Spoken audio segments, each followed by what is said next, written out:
જો તમે આ વસ્તુ ના કરી તો તમે તમારા બિઝનેસ ઉપરથી કંટ્રોલ ખોઈ બેસી શકો. જો તમે આ વસ્તુ ના કરી તો તમારું એજ્યુકેશન, તમારું રિઝલ્ટ બગડી શકે. જો તમે આ વસ્તુ ના કરી તો તમારું સ્વાસ્થ્ય પણ બગડી શકે. જો તમે આ વસ્તુ ના કરી તો તમારું ફાઇનાન્શિયલ કન્ડિશન પણ બગડી શકે. શું તમને એવું લાગે છે કે તમે ડિસિપ્લિન છો? What is discipline? આ શબ્દ આપણે ઘણી વખત સાંભળ્યો છે. ડિસિપ્લિન. આ વ્યક્તિ શિસ્તબદ્ધ છે, શિસ્તબદ્ધ નથી, આમાં ડિસિપ્લિન નથી. એના ઉપર આજે આપણે વાત કરીએ કે ડિસિપ્લિન છે શું?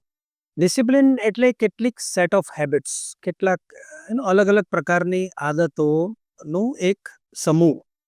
જો તમારી અંદર વધારે પડતા ગુડ હેબિટ્સનો એક સેટ હશે, એક સમૂહ વધારે પડતા ગુડ હેબિટ્સ તમારી અંદર હશે, then you are known as a disciplined person. લોકો તમને એવું માનશે કે તમે ડિસિપ્લિન્ડ વ્યક્તિ છો, તમે શિસ્તબદ્ધ વ્યક્તિ છો. હવે આખો જે સિનારીઓ છે, આખો ગેમ જે છે ને, એ બધો હેબિટ્સ ઉપર આવીને ઉભો રહી જાય.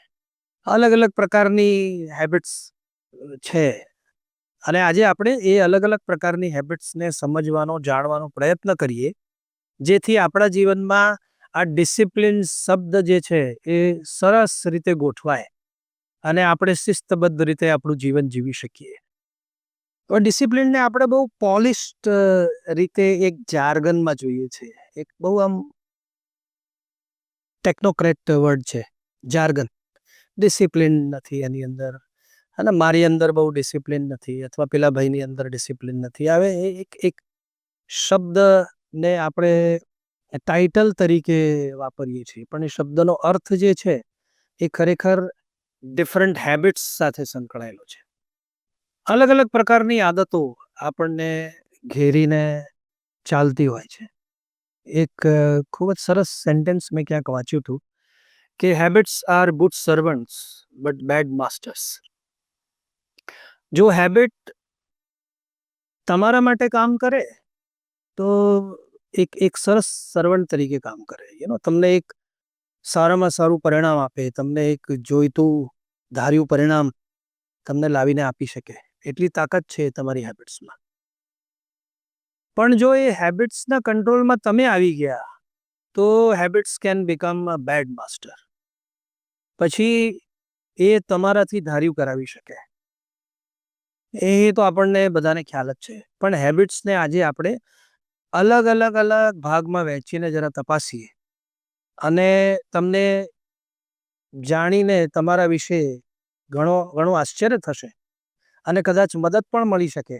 તો મારો એવો આશય છે કે તમારા જીવનના દરેકે દરેક આયામમાં તમે એક ડિસિપ્લિન્ડ વ્યક્તિ તરીકે તમારું જીવન આગળ ધપાવો, એની મદદ તમને કદાચ મારા આ વિડીયોમાંથી મળી શકે. So now let's come back to the topic કે અલગ અલગ પ્રકારની હેબિટ્સથી આપણે ઘેરાયેલા હોઈએ છીએ. દાખલા તરીકે સ્વાસ્થ્યને લગતી કેટલીક આદતો. કદાચ મને ગમે ત્યારે ગમે તે ખાવાની ટેવ હોય તો એની મારા જીવન ઉપર, મારા સ્વાસ્થ્ય ઉપર અવળી અસર પડી શકે. મને કદાચ ગમે ત્યારે ગમે તે બોલવાની ટેવ હોય તો એની કદાચ મારા સંબંધો ઉપર એની અવળી અસર પડી શકે. મને કદાચ ગમે ત્યારે ગમે તેની સાથે આર્ગ્યુમેન્ટ કરવાની ટેવ હોય, that can result into bad relations with my subordinates, with my family members, or with my customers, with my suppliers. કે જે મારું એન્વાયરમેન્ટ છે રિલેશનશિપનો, તો એના ઉપર અસર પડી શકે. જો મને દરેકને પ્રોમિસ કરવાની ટેવ હોય, કમિટ કરી દઉં ગમે તે, હા થઈ જશે, હા કરાવી દઈશું, હા તમારું કામ હું ચોક્કસ કરી આપીશ, એ ભાગ હેબિટનો એક ટેવ પડી ગયેલી છે, એ ટેવનો ભાગ છે. અને એના કારણે આપણી ક્રેડિબિલિટી ઉપર નુકસાન પડે. કારણ એ તો સ્વાભાવિક છે કે દરેક માણસને પોતાની એક લિમિટ હોય, અને એ એના દાયરામાં એની એબિલિટી, એની સ્કિલ, એની વિલિંગનેસ તો બહુ હોય, પણ કદાચ એબિલિટી અને સ્કિલ ના હોય એ કામ કરી આપવાની, તો કોઈને કરેલું પ્રોમિસ તમે પૂરું ન પાડી શકો, અને તમે ખરેખર એવું ઈચ્છતા પણ નથી કે કોઈને આપેલું પ્રોમિસ કે આપણે ન પાડવું જોઈએ, પણ આપણાથી થઈ શકતું નથી, અને જાણે અજાણે આપણાથી એને પ્રોમિસ થઈ જાય છે. That is part of habit. તો કોન્શિયસલી આપણે ફક્ત એના ઉપર ધ્યાન આપવાનું છે કે આપણી આદતો કયા પ્રકારની છે, અને શું આપણી આદતો આપણને ડિસિપ્લિન્ડ વ્યક્તિ તરીકે ઓળખ આપી રહી છે, કે આપણી આદતો આપણને ઇનડિસિપ્લિન્ડ કે લબાડ વ્યક્તિ તરીકેની ઓળખ આપી રહી છે. સવારે કોઈને વહેલા ઉઠવાની ટેવ હોય તો ઇઝ અ ગુડ હેબિટ. કોઈને વ્યવસ્થિત સવારે ઘરનો નાસ્તો કરવાની ટેવ હોય તો એ સારી ટેવ કહેવાય. કોઈને ખૂબ જ સુંદર રીતે બીજા વ્યક્તિ સાથે વાત કરી શકે, ઘર્ષણમાં તરત ઉતરે નહીં, કોઈની વાતનું સન્માન કરે, સામેવાળી વ્યક્તિનું જે મંતવ્ય છે એ મંતવ્યને ધ્યાનથી સાંભળે, એને રિસ્પેક્ટ કરે, એના ઉપર વિચાર કરે. કોઈની વાતો સાંભળવી પણ એક આદતનો ભાગ છે. કોઈને સાંભળવાની ટેવ ન હોવી એ પણ એક આદત છે.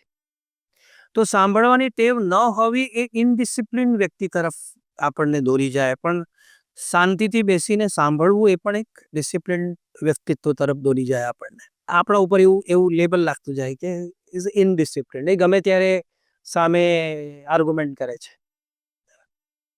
વી ડોન્ટ વોન્ટ કે આપણા રિલેશન આપણાથી છૂટા પડે, પણ જ્યારે આપણી આદતો ઉપર આપણો કંટ્રોલ રહેતો નથી અને વી ફીલ હેલ્પલેસ, ત્યારે ફ્રસ્ટ્રેશનમાં આવીને આપણે એવું કહીએ કે મારે કોઈના સંબંધોની જરૂર નથી.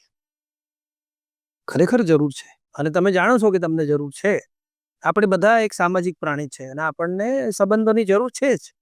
સંબંધો વગર આપણે બધા પાંગળા અને અધૂરા છીએ.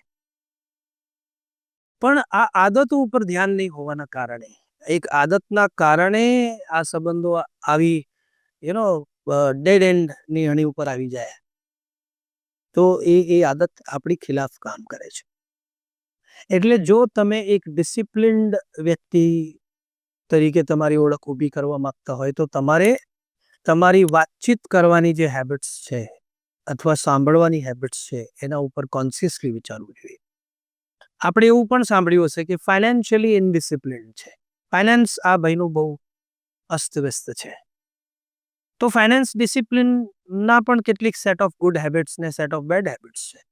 કોઈ વ્યક્તિને ગમે તેમ પૈસા બેફામ વાપરવાની ટેવ હોય, ક્રેડિટ કાર્ડમાંથી પૈસા લઈને વાપરી દીધા, કદાચ લોન લઈને પૈસા બેફામ વાપરી દીધા, એ સ્પેન્ડિંગ હેબિટ્સ છે. એ ટેવ પડી ગયેલી છે. એટલે એમને એમ લાગે છે કે I am doing right, because now their habits have become bad masters. જો કદાચ તમે ફાઇનાન્શિયલ પ્રોબ્લેમ ફેસ કરી રહ્યા હોય તો આના ઉપર ઊંડાણથી વિચારી જોજો કે તમે ખરેખર ફાઇનાન્શિયલી ડિસિપ્લિન છો. કદાચ તમારી રેવન્યુ અથવા તમારી ઇન્કમ જે આવી રહી છે એની સામે તમારી જે સ્પેન્ડિંગ છે એ સ્પેન્ડિંગ અને અર્નિંગ એ બંને ડિસિપ્લિન છે કે નહીં એ તમે આસાનીથી કેળવી શકો, અને કદાચ જો તમે એના ગુડ હેબિટ્સ પર્પઝફુલી ડેવલપ કરશો તો તમે ફાઇનાન્શિયલી પણ ડિસિપ્લિન્ડ વ્યક્તિ બની શકો.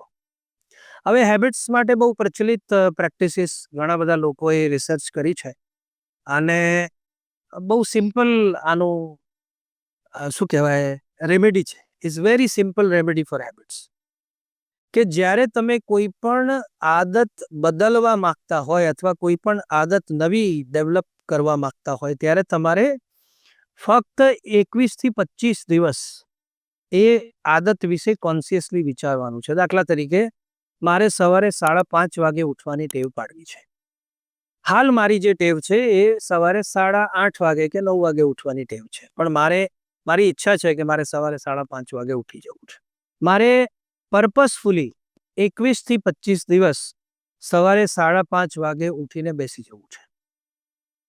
ઉઠીને બેસી જ જવું છે, ને હવે મારે ફરી સૂઈ જવું નથી.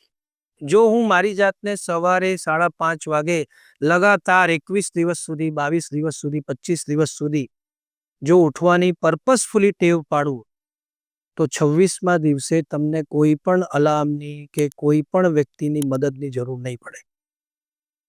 તમારું બ્રેન એ હેબિટ ડેવલપ કરી તમારું બ્રેન હવે એ હેબિટ ડેવલપ કરી ચૂક્યું છે. So now you have cultivated a good habit. ઘણા બધા લોકોને તમે સાંભળ્યું છે, કાલથી મારે જીમ જવું છે, કાલથી મારે જોગિંગ ઉપર જવું છે. હવે શિયાળો આવશે એટલે દરેક લોકો હેલ્થની પ્રતિ આકર્ષિત થશે. પણ પેલી જે હેબિટ ચાલતી આવે છે, મોડા ઉઠવું અથવા ઉઠી ગયા પછી પણ જીમમાં ના જવું, પાર્કમાં ના જવું, વોકિંગ માટે જવાની ઈચ્છા ન થવી, આ બધી વસ્તુ માટે એક એક હેબિટ પકડીને જો તમે એની પાછળ પર્પઝફુલી પ્રયત્ન કરો તો તમે એક ડિસિપ્લિન્ડ વ્યક્તિ બની શકો. અને તમારા જીવનમાં જેટલી વધારે સારી ટેવોનો સમૂહ હશે એટલું જીવન તમારું સુવ્યવસ્થિત જઈ શકે અને લોકો તમને ડિસિપ્લિન્ડ વ્યક્તિ તરીકે ઓળખે.